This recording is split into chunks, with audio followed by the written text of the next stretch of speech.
തൊട്ടുകൂടുമോ ഹരിപത്നിയെ ശശത്തിന്? ശശം എന്നതുകൊണ്ട് ഉദ്ദേശിക്കുന്നതാരെ?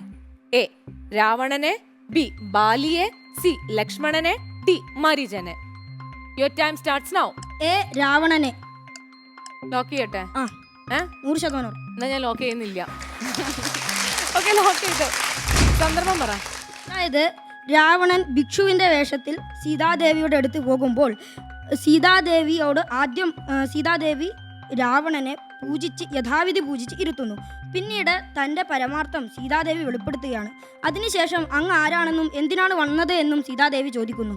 തുടർന്ന് ഞാൻ പൗലസ്ത്യനന്ദനായ രാക്ഷസ രാജ പുലസ്ത്യനന്ദനല്ല, പുലസ്ത്യന്റെ പൗത്രനാണ്.